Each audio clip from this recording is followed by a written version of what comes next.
Good evening, everyone. Thanks for being here. I'm Carrie Coogan, Deputy Director of the Kansas City Public Library. Thanks so much for being here. Welcome to everybody at home. Most of you who have been here probably know that we're live streaming a lot of our events now, so we welcome everyone at home and we invite you to participate in the chat and we can answer your questions at the beginning. And also, for anybody who hasn't checked out our YouTube, the Kansas City Public Library YouTube, you can go back and see archives of all of the programs that we've done over the past 5-10 years, so you can catch up on a rainy day. Okay, so we are, as you know, in a time that worries many who care about our almost 250-year-old democracy. It rests squarely on the tens of millions of citizens who vote, on their access to voting, on their trust in the process of voting, and on its outcomes. With that, we are thrilled to be working again with one of our longtime and most important partners, KCUR 89.3 NPR in Kansas City.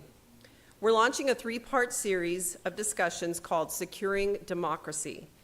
We invite our community and its leaders to examine the issues we're facing, to identify solutions, and to try to clear a path for a more equitable future in our city, in our state, and most of all, in our entire country. Through passage of the Civil Rights Act of 1964 and then the Voting Rights Act of 1965, America codified the promise of voting for all. It's hard and disheartening to believe that nearly 60 years later, in 2022, we're still addressing questions about access and fairness. With tonight's panel discussion, and we hope strong input from all of you here in the audience, we want to look at our history, what has brought us to this point, and more importantly, fill an urgent need for accurate information and direction toward resources as we move toward the general election coming up in November. We'll follow up this series tonight with 2 Saturday afternoon programs on September 24th at the library's L.H. Bluford branch, and then on October 1st at the Northeast branch. You'll hear voices from the Kansas City Election Board, from the League of Women Voters, from the Latinx Educational Collaborative, from the NAACP, and the American Civil Liberties Union. We're looking not just to set the stage, but also to reinforce it, to strengthen it, and to do it before November 8th. As I said, we're counting on participation from all of you here tonight, and we'll leave plenty of time at the end of our discussion to take questions, asking that you please use the microphones down front so that everyone can hear your question. Now, to introduce our moderator and panelists, I'd like to bring on my friend and partner in our Securing Democracy series, Ron Jones. Ron is the program director at KCUR, serving previously as a program director at National Public Radio's affiliate in Detroit, as vice president of programming for Chicago Public Radio, and as program director at Boston Public Radio's WGBH. We are grateful to him and to the entire team at KCUR for this vital partnership. Please join me in welcoming Ron Jones.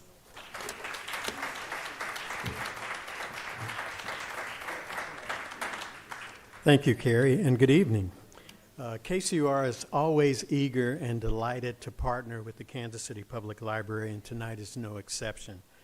We at KCUR have been holding a series of monthly meetings with a group of citizens. We've chosen these individuals for a project that we're calling Your Voice.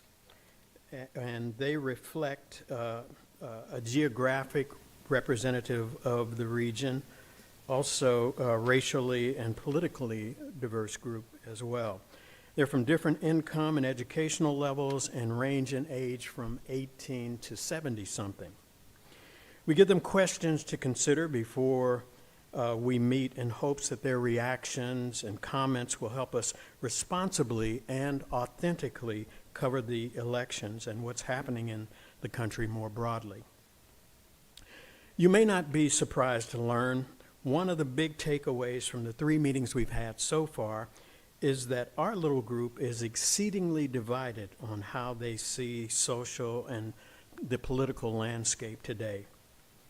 How does that relate to tonight's program? Well, voting and voting access is at the heart of our democracy. While we are seeing remarkable participation in some areas, the recent abortion amendment in Kansas being a prime example, The existential angst we face as a diverse nation has caused others to retreat from electoral politics, to stop trying to make sense of it all, to decide not to participate in the electoral process, not to vote. We hope tonight's program will put that voter access and fraud in a historical context that will inform and entertain you. We hope our representative from the Secretary of State's office will give you some practical information about new voting laws in Missouri. And one of your former secretaries of state, a man who almost became your U.S. Senator and current advocate for Veterans War, will put some of these vexing questions into another perspective. There's lots to cover, as they say in the news. So with that, let me introduce tonight's moderator. She's a person you perhaps already know, and I'm sure if you have read the newspaper over the years, you're familiar with Mary Sanchez. Mary is a senior producer at Kansas City PBS now. She is formerly a columnist for the Kansas City Star and a member of the Star's editorial board. She spent years covering race, class, criminal justice, and education, and is a regular commentator across media platforms. And she is also a Kansas City native. So please join me in welcoming Mary Sanchez.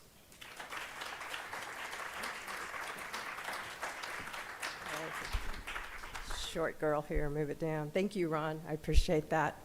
And yes, I realize some people probably do already know me, but I'm really happy to moderate this event because, frankly, I just feel like it is so important. So thank you for everyone who is here and all of our listeners, presently or actually even later, because the library's YouTube page is going to be I'm broadcasting this, and we're even going to take some of the questions that might come in over the chat on that. So we're hoping for a really interactive, interesting evening. This will be the first of 3 collaborative programs between KCUR and the Kansas City Public Library. It's called Voter Access, Where We've Been and Where We're Headed. So that kind of gives you a sense of the historical. And it's a series that's designed, though, to provide information and resources to get more people out to vote. We'll be talking about that, the things that keep people from voting, perceptions, what's real, what isn't. A lot of breaking of myths we hope to do tonight. So today's questions about election security and voter fraud have been around for 150 years. We have an expert that's going to help us understand that a little bit more. Frankly, I'm really interested in that because I need to understand that more. But the border wars of the 1850s saw violent conflict over whether Kansas would enter the Union as a free or a slave state. I think most of us know that. And we all know a little bit about bleeding Kansas. But some of that blood was shed over people trying to vote. And I think that's something that I actually have not learned enough about. So in the early part of the 20th century then, for Kansas City, you hear about Tom Pendergast, who would employ his surrogates to go out and make sure that elections went how he wanted them to go. Most of us know a little bit about that as well. And he used fraud, he used bribery, and some violence at some points. Then the challenges for voting continued through the Civil Rights Movement up until the point of the 1965 Voting Rights Act was passed to help kind of alleviate some of that. And that's, the history of Martin Luther King Jr., the Freedom Riders, poll taxes, all of that you guys probably studied even going back in middle school. And most of it was, to keep African Americans from voting. And we think of it more in the South, but the United States has a long history. I mean, Native Americans weren't even considered citizens until 1924. And I think a lot of people forget that, to wind that into the context as well. And my own histories, my father's from Mexico City. Mexican Americans have also been kept from the vote at times, purely by racial and ethnic. So, decades later, here we are, and we're still talking about security and access to vote. There's a new law in the state of Missouri that we're going to discuss quite a bit tonight, and that goes into effect August 28th, and it requires voters to use a government-issued ID. And we're going to talk about, what does that mean? What are the regulations on that? Some of the other changes to the existing law included limits on the number of people who can register voters and it gives the Secretary of State the permission to audit voter rolls. And let's see, Secretary of State is John Ashcroft, and he told Fox Radio 97.1 FM in St. Louis just this week on Tuesday that the new restrictions means all registered voters will be able to vote and that their vote will count. And we have a clip of that, so let's listen to the Secretary of State. We provide the IDs for free. We will provide the underlying documents for free. If you don't have your government-issued photo ID, you can still vote. You'll just have to vote a provisional ballot so we can record who you want to vote for or against, the issues you're for or against. We can put those in a secure envelope. Then you fill out more information so we can verify who you are after the polls closed. The process works. I've done it myself. It's just a common sense way to have access, security, and credibility. Okay. And I know that the Secretary has been, even on, I think on KCUR recently, kind of with some of the same message. So they're really working hard to educate people about the new law.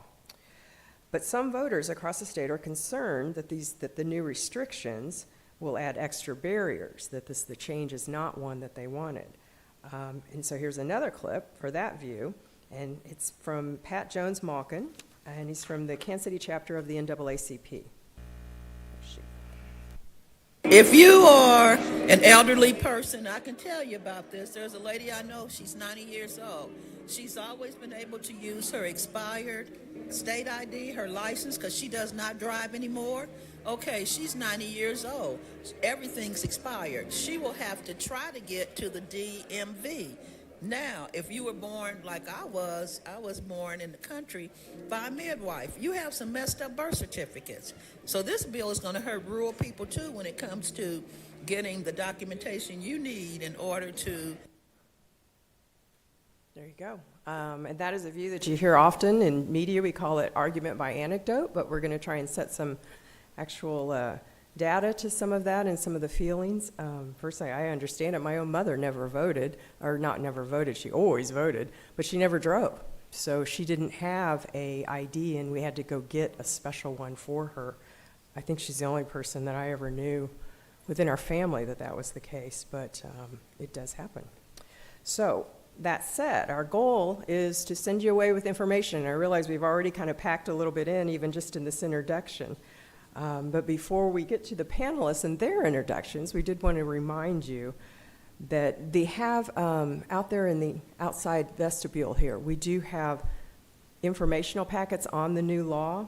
There's flyers, there's things that you can visit as you exit, and please do take advantage of that, even if not for yourself to review later. Perhaps you can give it to a friend or another family member or a neighbor, somebody at an organization that you belong to. We just really want to get the word out about any changes in the law and just make people more informed. So, let's see.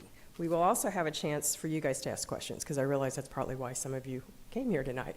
What they'll do is that they'll end up putting 2 microphones at the front here on these aisles, and people who have questions can just come up, and hopefully there'll be enough that you'll form a line to just take your turn. What we do want is a question, and we'll remind you of this at the time, not necessarily a statement, because we've got some great panelists here, and they're here to answer what you want to know. So take that opportunity, please. And to our viewers online, I'd say the same thing. Please send in your questions even throughout this conversation through the chat, and we'll have somebody pass these in and get your answers as well. Okay. So, that said, let's go to our introductions. First, we have a professor and associate director of the Kander Institute on Institutional Democracy at the University of Missouri. This is Professor Jeff Paisley. I think I may have just said that wrong. He will say his name for himself, Paisley. He is a former reporter-researcher with the New Republic magazine and a speechwriter for the 1988 Al Gore campaign. His work focuses on political campaigns of the past, and his areas of expertise include the rise of professional politicians, and that is in italics in what is written for me, which we'll have him define that. voter suppression and fraud from the Civil War through the Pendergast Era, and also the role of partisan press, lobbying, and campaigning. So we'll put people like myself and my KCUR compatriots up on the stand as well here. Just our roles have been significant and laudable at times, and not laudable at times, I will admit, going into this. Next, we'll have Jason Kander. He's a former Army captain who served in Afghanistan. Kander was a Missouri State Legislature before becoming the Missouri Secretary of State. I think he held both those positions for 4 years, so that was an 8-year total. In the year that Donald Trump won in Missouri by 16 points, Kander narrowly lost a race to unseat the Republican U.S. Senator Roy Blunt, and that was 2016. Then in 2017, he founded the voter advocacy group Let America Vote. And in 2018, Kander, I think as a lot of you knew, dropped out of the race for the Kansas City mayor, seeking treatment for post-traumatic stress. So he's also been an advocate and has written a book about PTSD and has helped a lot of people understand it in different contexts, and even for veterans. And I think we owe him some gratitude for that. Today, Jason is president of the National Expansion of the Veterans Community Project, a nonprofit he founded to serve veterans, so he's continued that work. And then our final panelist is Trish Vincent, and she serves as Executive Deputy Secretary of State and Chief of Staff to Secretary of State Jay Ashcroft, who we just heard on the radio clip. We were going to have Jay Ashcroft here, but he's been busy, like we've said and emphasized, trying to educate people on the new voter roll. So Trish is stepping in, kind of on his behalf to represent the office, and we really appreciate her doing that because that actually meant she had to drive up here from Jeff City. She was chief of staff for the late state auditor, and she's also been the chief of staff for Governor Matt Blunt and served as Deputy Secretary of State when Blunt was in that office. She's a Missouri native and earned a business administration degree from Lincoln University. So with that, I would like to have you welcome all our panelists. And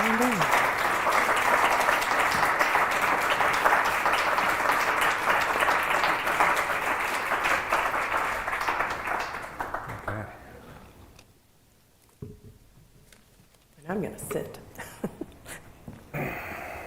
What do we? Hey, All righty. Let's get started. Going to the professor on my left first, because I think it's always important just kind of to start with where we've been.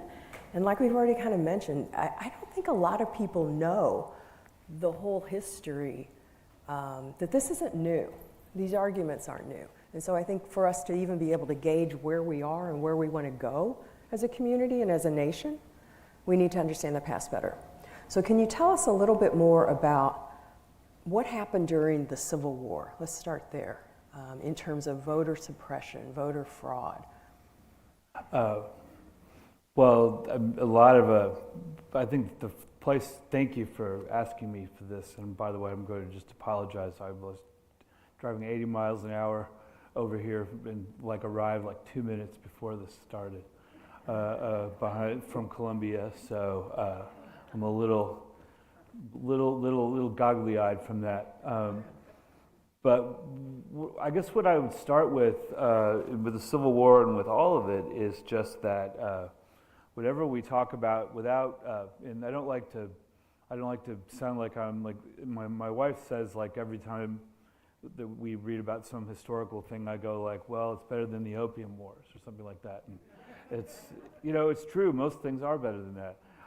In American terms of voting, up until say 50 years, 60 years ago, a lot of American history, voting was a matter of you could always, people might face actual intimidation, physical violence, if they were allowed there at all.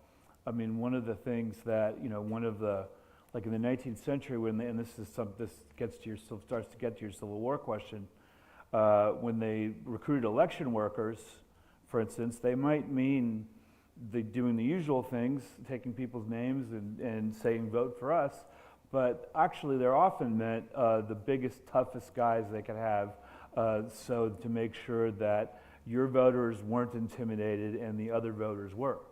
And one of the ways that,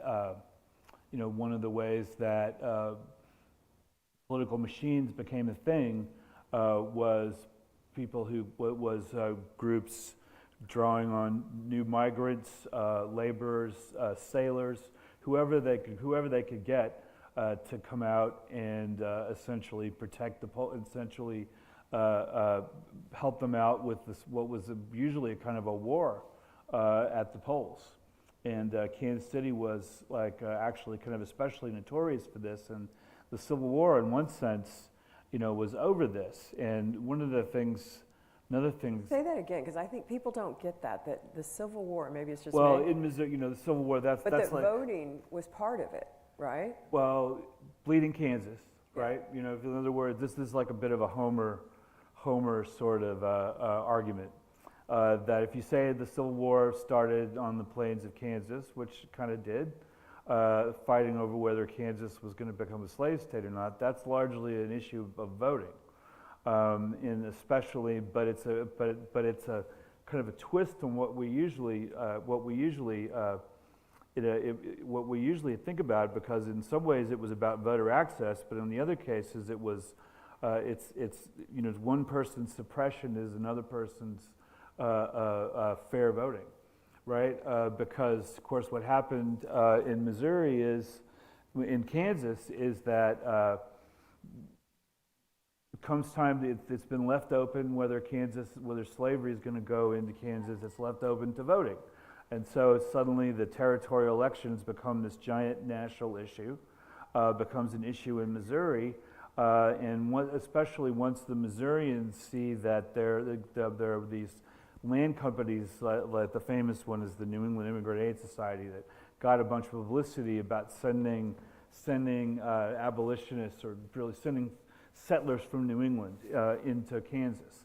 And they said, well, before we get there, we better make sure that we go.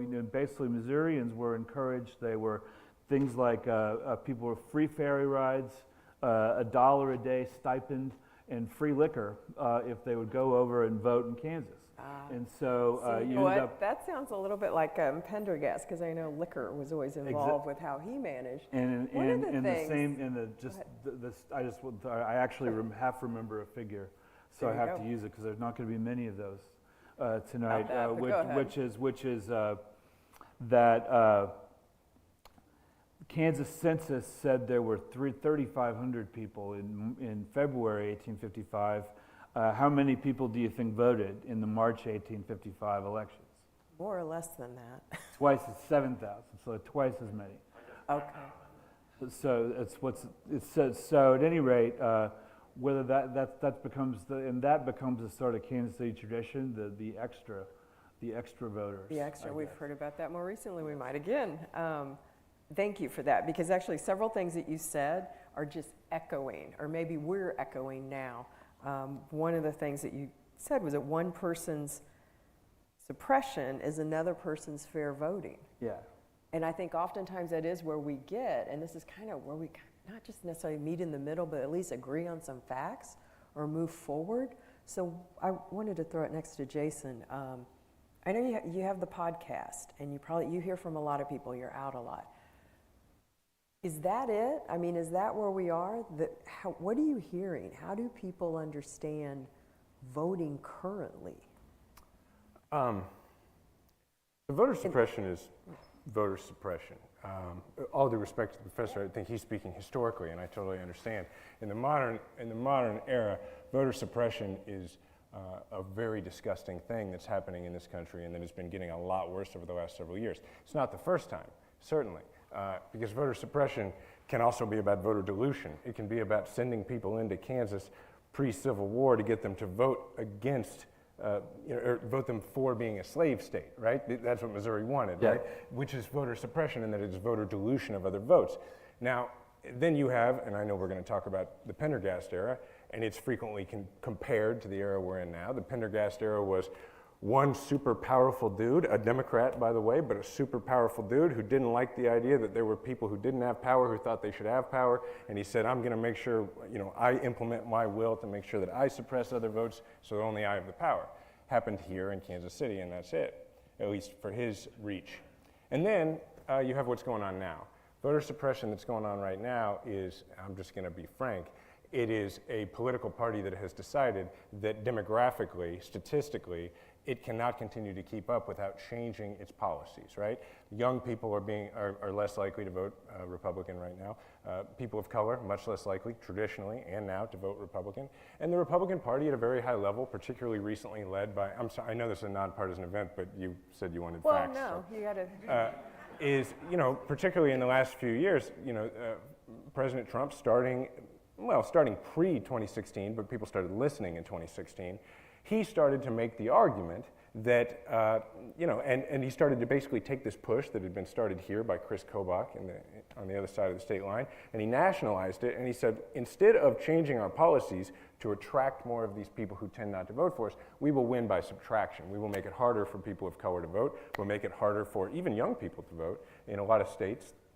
With some of the ID policies that have been passed. And I'm not going to drone on forever, but what I would say is that I don't think that there's two sides to the voter suppression debate. I know that that makes me partisan, but that doesn't always make me wrong. Not necessarily. Yeah. Okay. Trish, we obviously need to go to you next.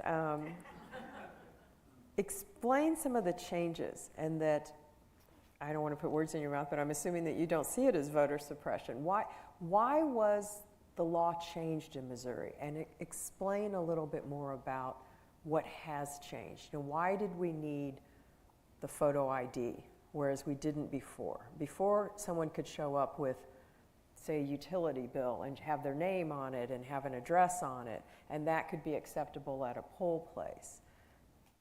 Well, thanks for having me, and what a hard act to follow here with Sorry. Secretary Kander. And I'm sorry Secretary Ashcroft couldn't be here this evening. Well, first of all, the law that was recently passed does have photo ID in it. But back in 2016, it was overwhelmingly approved in an initiative petition that people thought you should have to show an ID to vote. 1878 was a compilation that had been worked on over a number of years by members of the legislature, both the House and the Senate, and there were suggestions also from the county clerks and the local election authorities that run our elections across the state of Missouri. We have been getting photo IDs since 2017 to people that needed them. We have been helping people get the underlying documents and paying for non-driver's license for those that don't have them, and it's in order for them to vote. Has that increased lately? That's one of the things that I wondered, because people have trouble getting it. I mean, we hear that all the time as reporters. Has there been a rush, is probably too harsh, but have you seen a lot of people stepping up and saying, hey, Secretary of State office, I need help? We do every day talk to people about it. So we've been, again, doing this since 2017 because the law was passed. We did go to court, and the statement that was tied to photo ID initially was ruled unconstitutional, not photo ID, just the statement. So when we went back with this particular law, the framers of the law determined, okay, again, you need an ID to vote, but the point of this particular law is if you don't have an ID and you're registered, you can't vote. You heard Secretary Ashcroft earlier on his statement. If you walk in a bathing suit to vote, and you don't have an ID but you're registered, you can vote. You can vote a provisional ballot, and then after the election, that will go back with the election authority, and they'll check the signature. If that signature matches, then your vote will count. Okay. So actually, but most I people believe, don't. Oh, go ahead. What you believe I first. do believe that there's greater access to voting, because if you do go in, you can vote.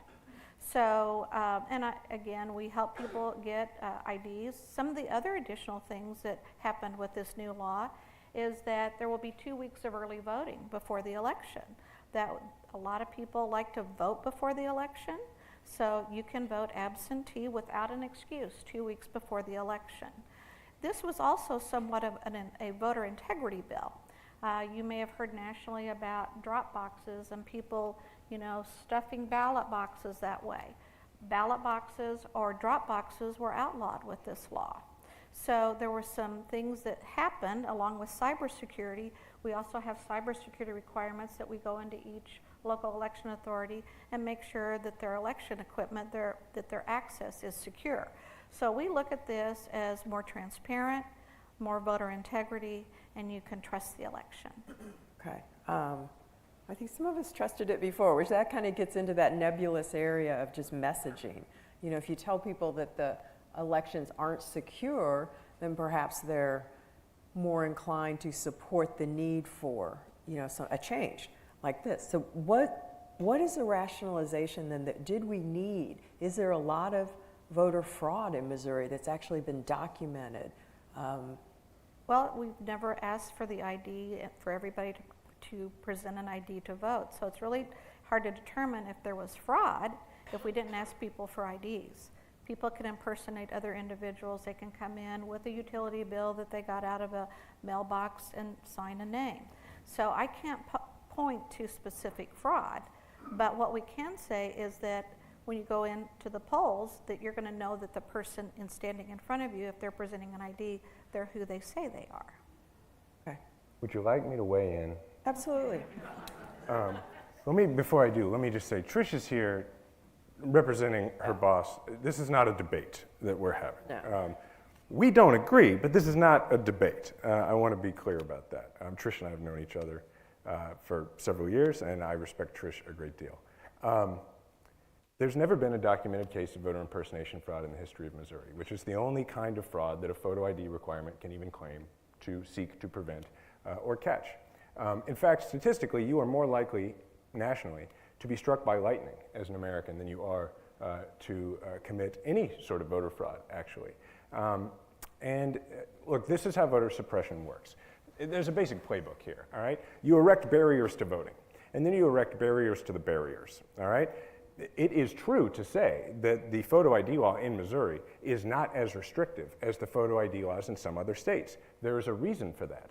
Because there's two reasons actually. It was frequently the earlier version struck down by the state Supreme Court. They finally did come around to a version that they could get the state Supreme Court to say was just barely constitutional enough.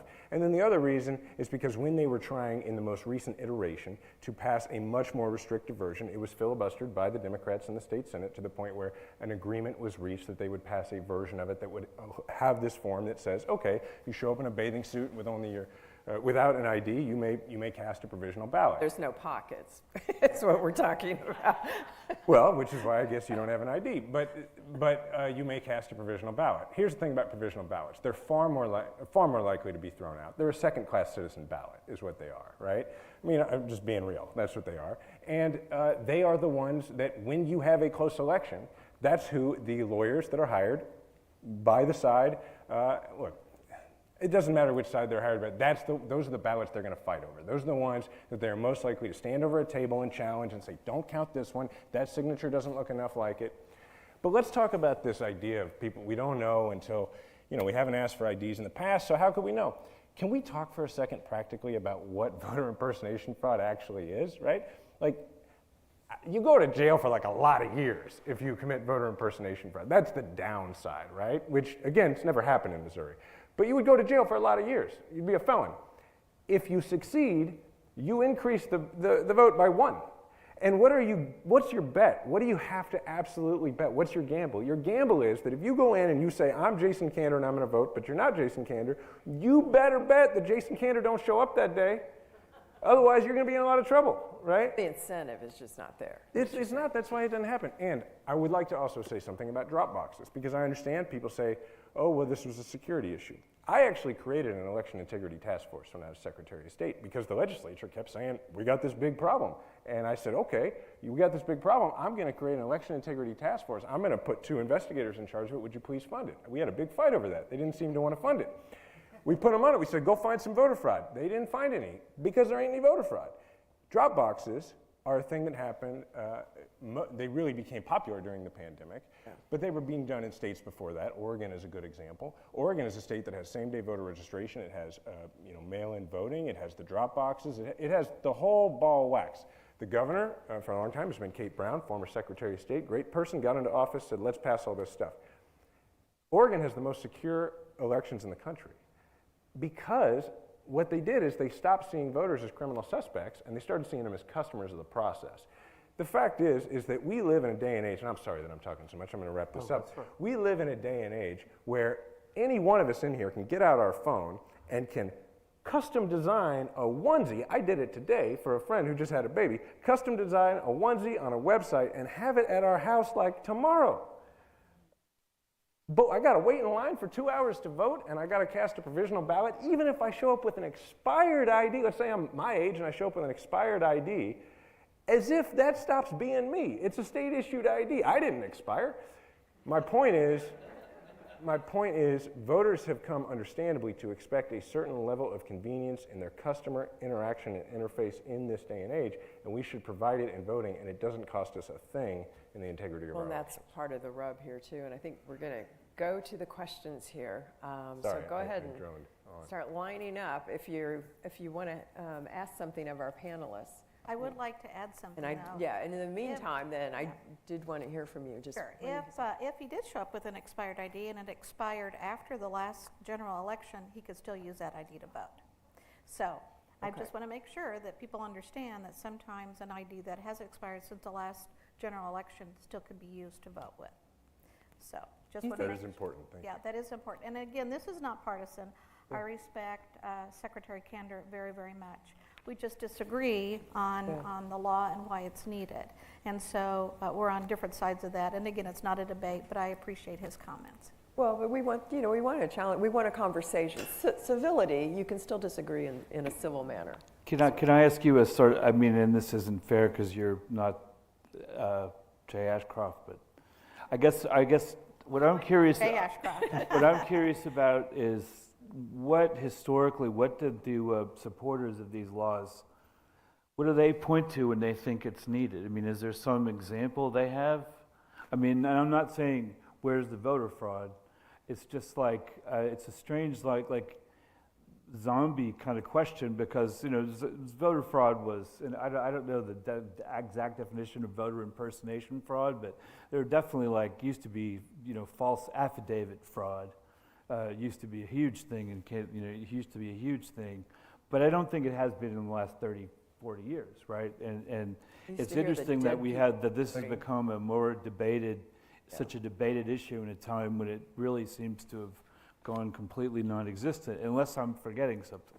Well, I just think that people today need an ID to live, don't they? Many, many people.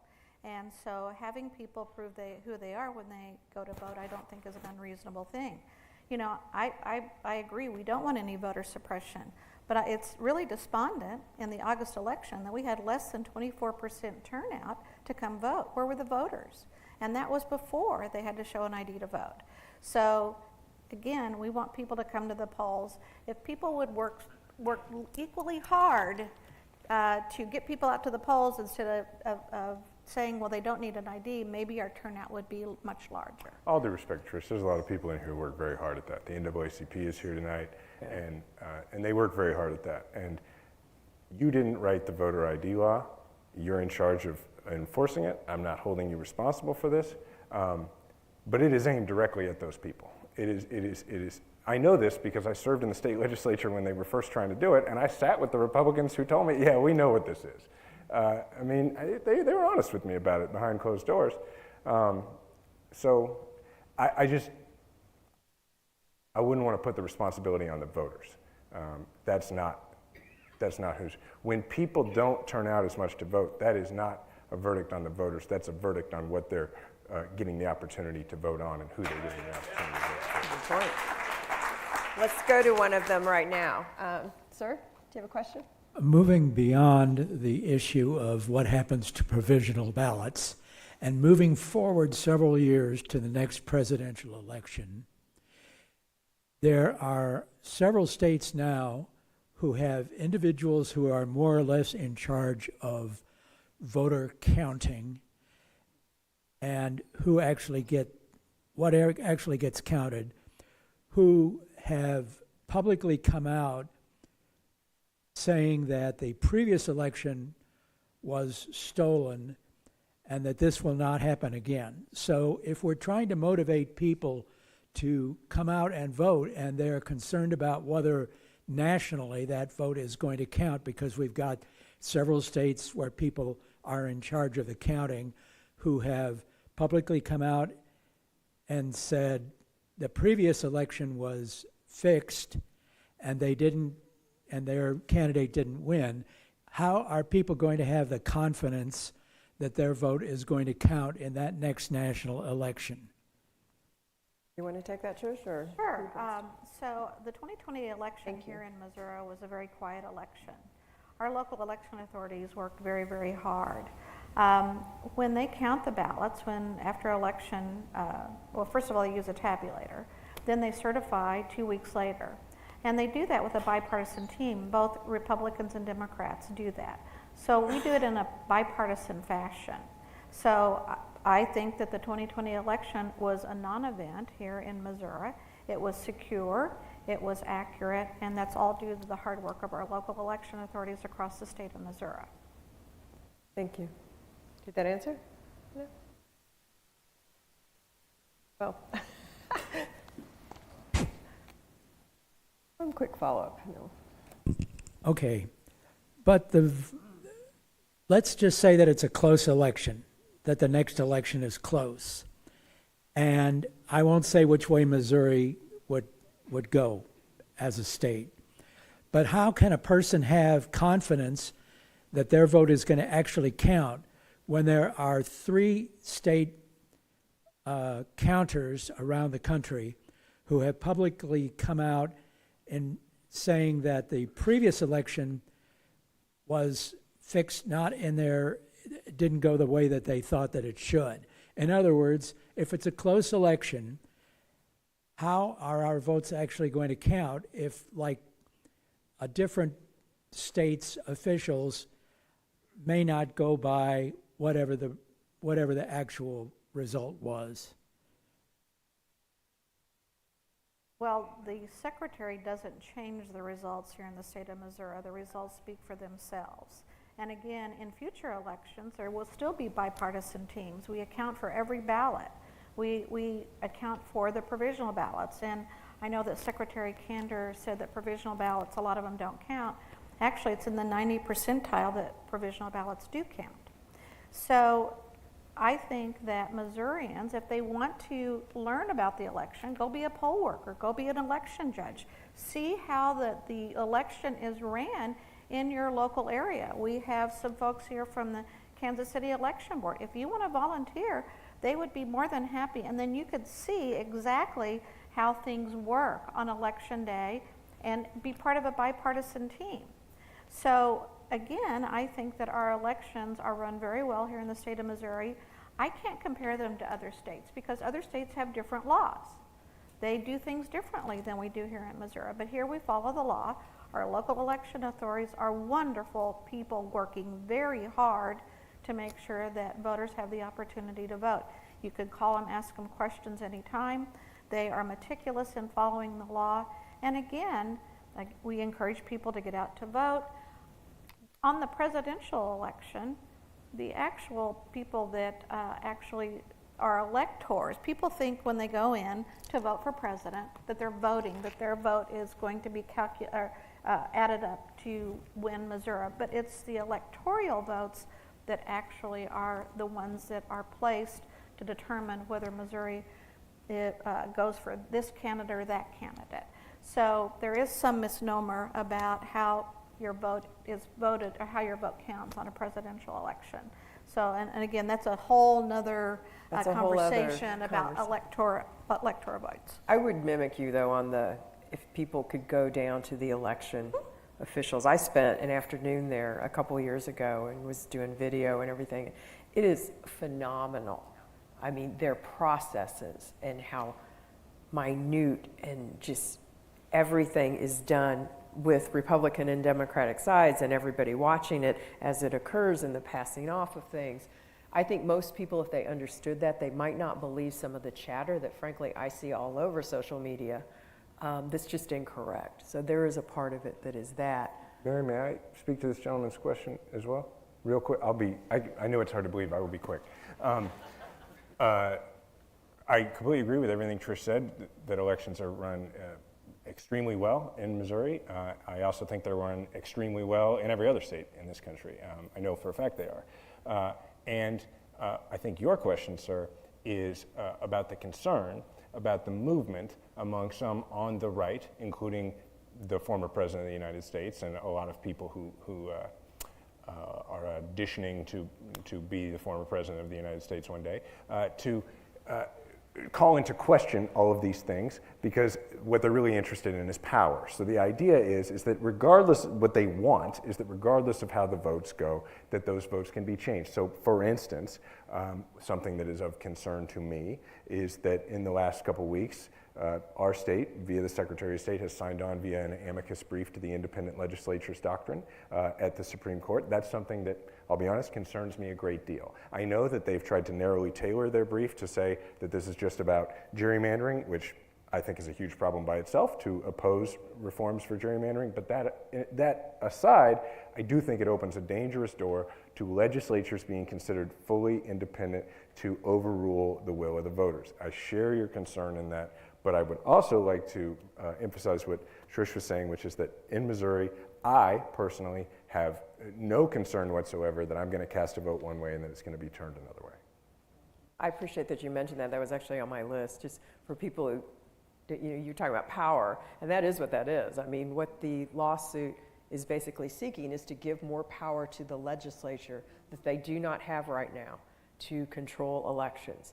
So, I mean, that's what's up at stake, and Jay Ashkoff put in, the office did, to be for that.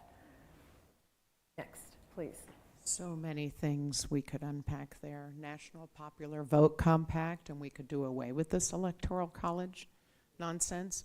But I want to go back to the fact that you brought up that voters voted for the amendment in the voter ID amendment in 2016.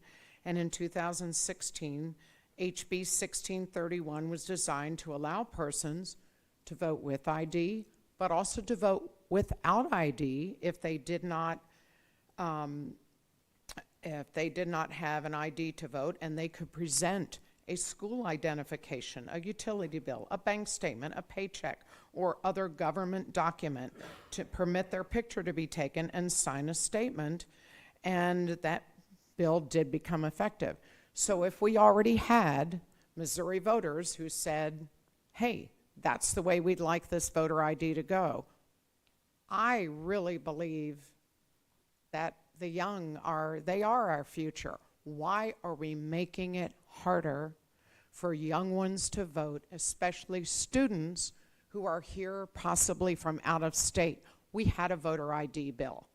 So the current HB 1878, the voter ID restrictions are egregious at the very least and unnecessary practically. There's just no reason that we now have to go even further for voter ID. So I know the Secretary of State's office is not the legislature, but I really hope that our Missouri legislature and government realize that they've just made it harder, not easier for people to vote. So when you say it's easy to vote, it's just so wrong, because now we have students who are trying to figure out how to vote absentee from their own states because they can't use their student ID here. We're just making it harder for our youngest citizens to participate in the voting process, and it's just wrong. Thank you. I would just love to know, why are we doing this? It just makes no sense to me. And if Missouri elections are so darn secure, why are our two state senators not admitting how secure things are? Do you want to try and answer that, or maybe even tell of, is there outreach to, particularly for students, to the universities? What's the Secretary of State's office doing? Well, the law does not allow them to use their university ID because it's not issued by the state of Missouri. Issued ID. Correct. Yeah. And Oh, certainly. we don't work for the government, really? That's interesting, cool. I always thought we did. That's what It's not the issued. university said it. Well, we could have No, a that's a discussion about point, that. But they don't have an expiration date on them. Now, if the University of Missouri wanted to put an expiration date on it, we might have that conversation, but right now that's not what the law allows. And we don't want to make it harder for anyone to vote. That's why when you go in, if you don't have an ID, you can still vote. So, But where and I does all can't- that go? I mean, I know I really don't want to make you feel like you're put on a spot in a lot of ways, but there's so much pushback, and what this lady just said is I hear it all the time. I've heard it throughout my entire career and have studied civil rights history deeply. It is kind of some of the same. And why, if people are saying it is a higher barrier, why do it? Well, I'm not a legislator. I work for the They do, Secretary of yeah. State. The Secretary didn't get to vote on the bill, neither did I. So, I would certainly encourage you to reach out to your senators and representatives. This bill was debated heavily, both in committees and on the floor. And this is the bill that passed the finish line. The governor signed it, and so it is our charge at the Secretary of State to implement it. But he supported it, right? The Secretary did support it, but again, he doesn't get to vote on it. That's your legislature that Yeah. gets to do that. And again, the Secretary Ashcroft has not made any bones since he was elected that he is for a photo ID bill. So again, that's what Knew he what fought you were for. getting. Yes, right. Can I answer the question about why? I'll tell you why. I'll give you an example. In 2016, Kelly Ayotte lost in New Hampshire when she was running for re-election to the U.S. Senate. She lost by, I think, around 2,500 votes, all right?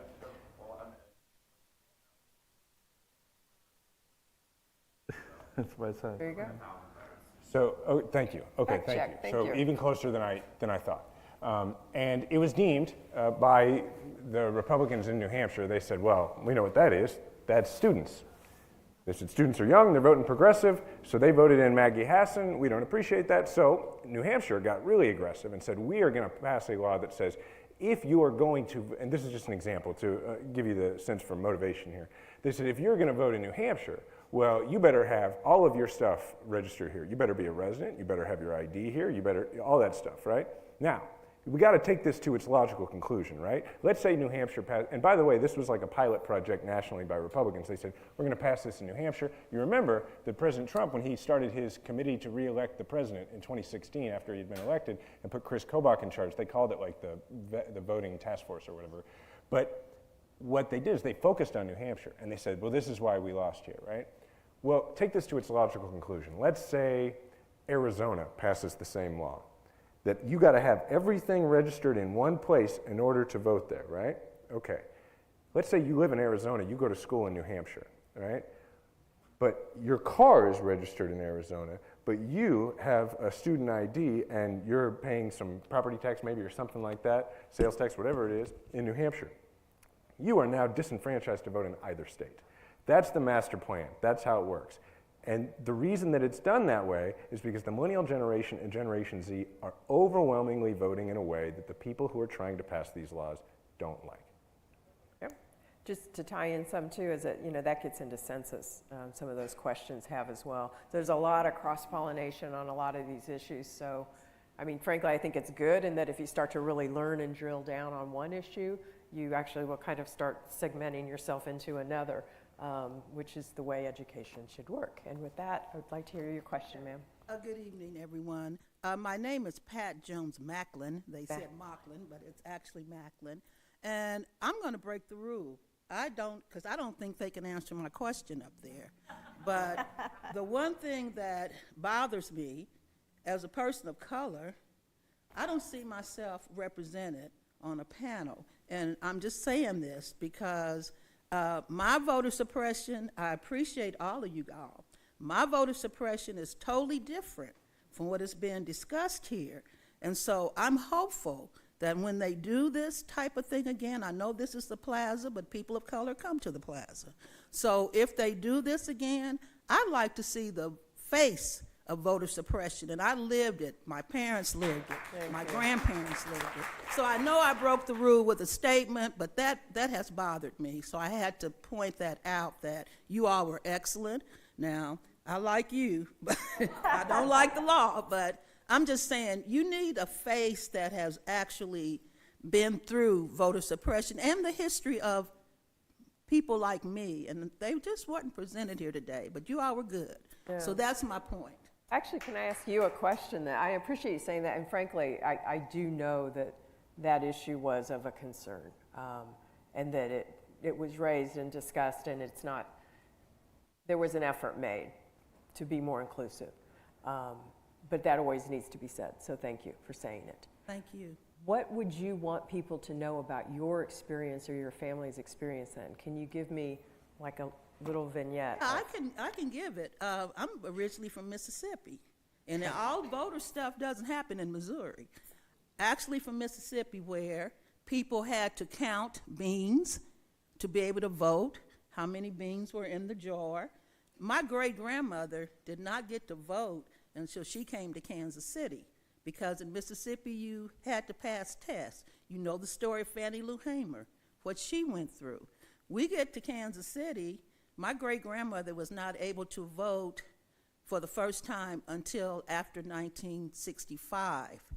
And even then, there was still voter suppression being done to keep us from being able to vote. However, the thing that she instilled in us was, no matter what, you vote. And our family votes. But I'm just saying there's a history of just things that happened that were done systematically to keep people like me from being able to vote. And I just think that history needs to be included sometimes, and I didn't feel that here. No, I If that appreciate makes that. sense. No, absolutely. And I mean, I'm big on history, and I think you could do a whole, that needs to be done, a whole historical understanding for some voices to see how far we haven't come, or patterns of how things are done and why different generations do things. I think you would start seeing things if you lined it all out, and hopefully maybe find some of those answers too. Well, thank you for listening, but I just felt I had to say that. Oh, thank you for saying. Thank you, ma'am. We'll take one more quick question maybe, and then we're going to have to, we don't want to overrun on time because we know people are busy, and we appreciate your time. So go ahead. Sort of a follow-up in a way with her. Fine, yeah.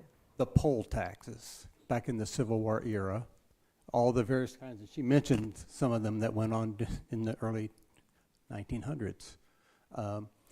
Are those equivalent to what's going on today with the voter ID? And then I don't know the details of the voter ID. Do they expire? How difficult is it to get an elderly person from a nursing home down to the DMV, which we all know what those places are like, to get an ID? How long does it last? I mean, it would be extremely frustrating if I was any older, and I'm already frustrated. So if I could just talk a minute about, I was going to say, I think both of you should, but I feel bad because I've talked so much. And Oh, that's okay. Well, it's a question whether we were talking in general or in Missouri. I mean, I think that, of course, poll tax, and I actually don't know off the top of my head what the history of the poll tax in Missouri is. A lot of the typical, Missouri's very local. Like one of the things that the Jim Crow system wasn't kind of fully implemented, but it was kind of implemented in places in particular ways. And I guess in terms of, I guess any sort of limits on voting does tend to most strongly affect people who have been traditionally excluded, right? Like one of the ones that you don't think about is even when voter registration was introduced, like 19th century, they didn't have voter registration.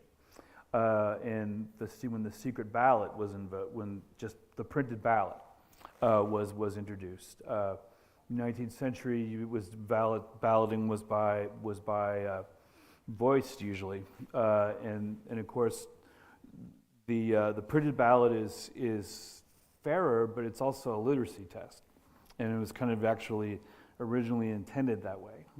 In other words, if you have to have someone read the ballot, then people who are illiterate because they'd been denied schooling, like a lot of black people or immigrants who didn't know English very well, they would kind of be automatically excluded, and that was actually kind of according to the people who initially brought in the so-called Australian ballot and printed government ballots and voter registration. That was a feature, not a bug. So I guess the thing we have to think about, and by the way, I just want to say I agree with Jason. I didn't put together the panel. I agree with Jason on voting. I think people should be able to vote. We should have compulsory voting like Australia, and we should be able to do it through a phone app, right? It should really, but the fact is, all of these kinds of so many of these debates over voting have to do with different people's calculations about who's going to benefit from it. And so, as Jason said, the current thing, the assumption is that that young people are going to vote progressive, so therefore people who don't want progressives voting are not going to, or do whatever they can to not make it easy for young people and students to vote, and other students to vote. But I mean, that's in some ways that logic is applied to so many different in so many different ways, and there's so many cases. There are so many cases like better voting registration, and in some ways, what we all probably need to agree on and try to be honest about is: do we all support more people voting, or is there some calculation, or do people have ideas about whether people should vote or not? And I think that's the kind of thing that often isn't kind of expressed in these debates about who's worthy sort of argument. Who's worthy, or who actually lives here, right? And so that's why, Believe me, I know like that whose one. vote's being diluted. Like, I feel like I do know when this became a big thing among Missouri Republicans, and I think it was that time that the President Secretary of State's father lost to the recently deceased governor, and I remember Kit Bond going on TV and being very upset about the fact that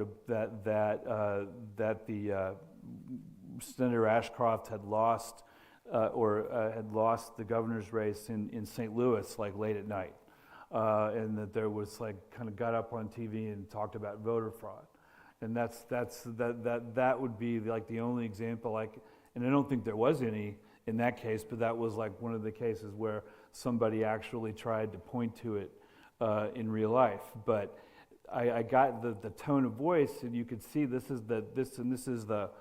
I can come up with there's examples of this that a lot of us here would support. It seemed bad for the pro-slavery voters to go over and outweigh the real settlers in Kansas to vote for slavery. There are other cases, though, where voter dilution of people feeling as though their votes have been flooded out by new votes or by unexpected votes, where Such a wide range, and wouldn't unfortunately, feel the same way, right? Yeah, we're going to run out of time. We actually ran out of time a little while ago. I interrupted her. Do you mind That's if I just okay. let No, I I feel wanted to bad. answer the gentleman's question. So, depending on your age, you can get a non-driver's license and it doesn't expire. So we talked about that a little bit earlier. But there are flyers out front that talk about if you do need to help get an ID, that we will certainly help you, and I would encourage you to pick that up. You can also use a passport to vote. Students can use passports to vote. So if they are at college and they have a passport, they can use a passport to vote. But it is important that the DMV does work with us, and you can get a non-driver's license for no charge to vote. And that non-driver's license can be used for ID to do other things as well. No, I appreciate that very much. It's short? I love it. Okay, thank you. Go ahead.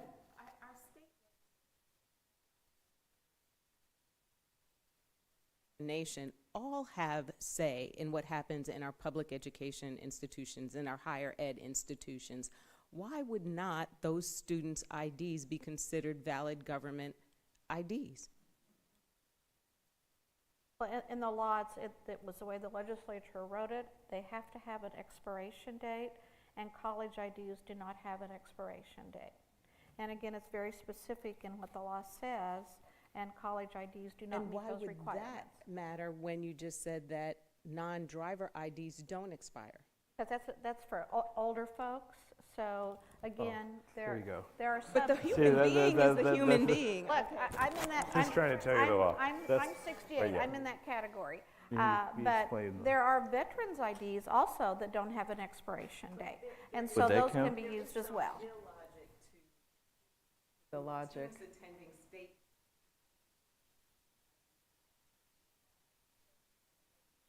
There's a lot.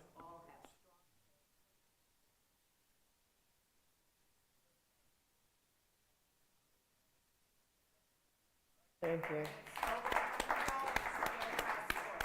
Let this lady say, so Mine is short. I would hate for the professor to come all the way from Columbia and not answer a historical question. Uh-oh. I don't want to go home thinking that I misunderstood you by saying that it was the voting idea that had something to do, well, maybe it had something to do, but was the cause of the Civil War. And the reason I'm saying that is because I hate Whoa. to hear too many times that people tried to say slavery was Voting over not slavery. the cause. Voting over, I mean. Yeah, I heard that, but I like for it to be a little plainer than that. I know there was the voting, and I know slaves, because it was trying to see that Kansas came in. They wanted to come in as a slave state, but I just don't like the camouflage over the thing. Oh, well, that I didn't it mean- really. I know you didn't mean that, Professor. He's trying to help you out. Okay. Well, maybe because I was at one time a history professor myself, and I just don't want Yeah. slavery to be lost under there anyway. absolutely. Well, and as we've heard, I mean- thank you. It is part of even still the current conversations about who is being targeted the most. And we are so over time that we're just going to have to agree to continue more later. Can I just clarify? I mean, I want the questioner to know that by making a clever little, an overly clever little thing about, I mean, that's the cause, the actual political conflict had to do with a voting issue that had to do with Missourians wanted and people wanting to expand slavery into Kansas. So it's totally about slavery. That's the only main cause of the Civil War, and I don't think there's anybody who teaches history. Frankly, I'm not that young now, so I don't think there's probably anyone teaching history in university, at least not at our university, who wouldn't. If you asked to explain the Civil War, you wouldn't say slavery's the cause. So I didn't mean to give that. I didn't mean to give that impression, and I hope I didn't. So. No, thank you. I think it's just in the details, perhaps we'd confuse that a Yes. little bit, but I appreciate her statements. And thank you so much, everyone. Thank you to KCUR. Thank you for the Kansas City Public Library. And certainly all of our panelists, Trish Vincent, Jason Kander, and the esteemed professor. Thank you and have a good night.